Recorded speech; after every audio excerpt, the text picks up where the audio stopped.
So flexible dieting is in its essence meant to be all about food freedom, right? You cover your nutritional bases, so your protein, fiber intake, micronutrients, etc. And then you get to play around with whatever foods you like so that you can still enjoy your life. You can go out and have a drink with your friends if you want to, if it's, not too often. You can have a slice of pizza here and there. You can have half a pizza, not needing to eat the whole thing.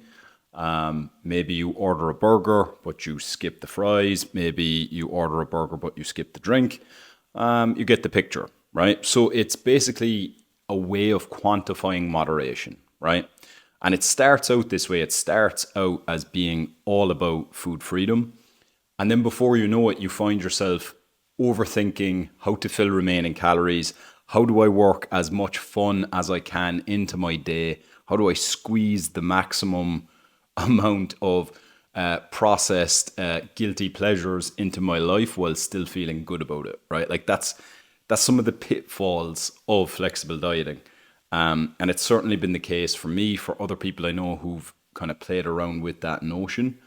But yeah, in its essence, it's actually meant to be about mostly healthy food, but then just not being all or nothing when it comes to food, because that's most people's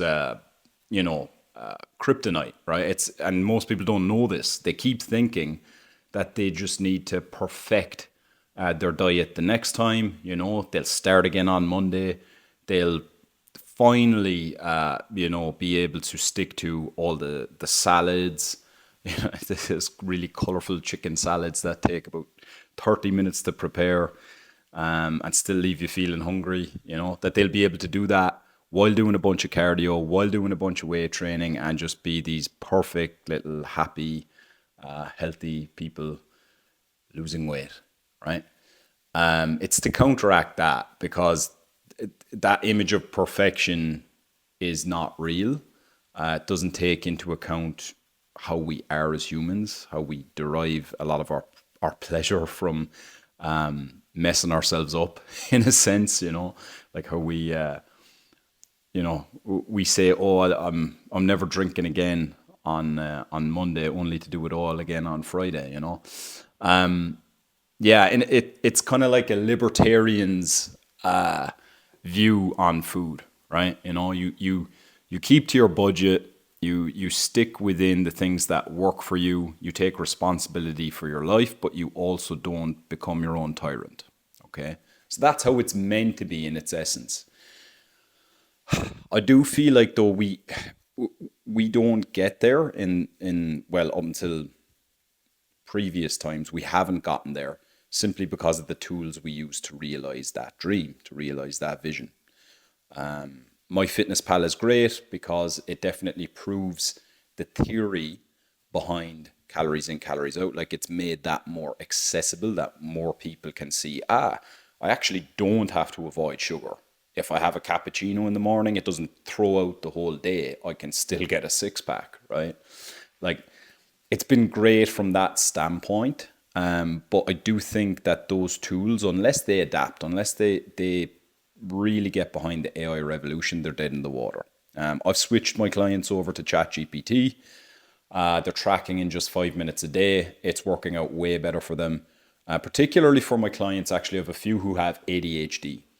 And with ADHD, it's a really tricky one where you're looking for a you're looking for a combination of structure, which is going to help the person without it feeling like a bunch of arbitrary rules that they'll never be able to stick to day after day, right? Because so ADHD is really weird that way. You need loose guardrails, which provides you with enough structure that you're not a danger to yourself without losing all spontaneity, all room for impulsivity, right? So flexible dieting in theory is great from that standpoint, but when you're using things like MyFitnessPal, there is still this remaining decision fatigue of deciding how to fill remaining calories.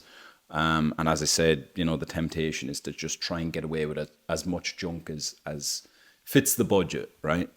Whereas I really think AI is just going to be the game changer for this. It already is for my clients. So, for example, I can on a given day, let's take me for an example, right? I need to eat 2,600 calories right now in my fat loss phase because I have a really high metabolism, and this is probably as low as I will go.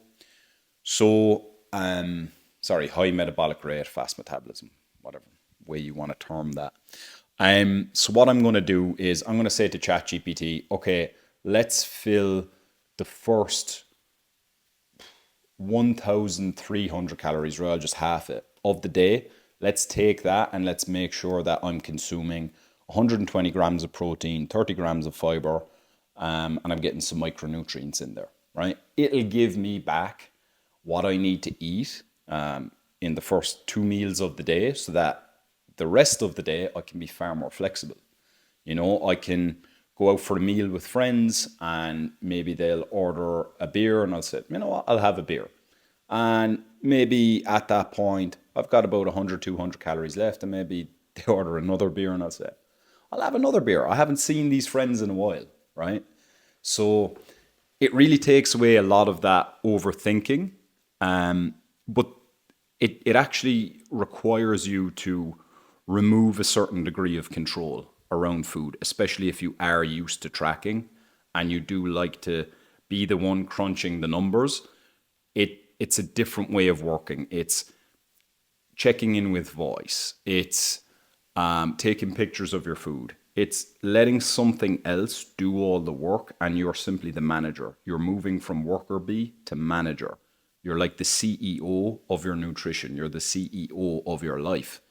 So that's why I'm super excited about AI, particularly when it comes to flexible dieting and just giving people more food freedom without all the decision fatigue that can go along with flexible dieting.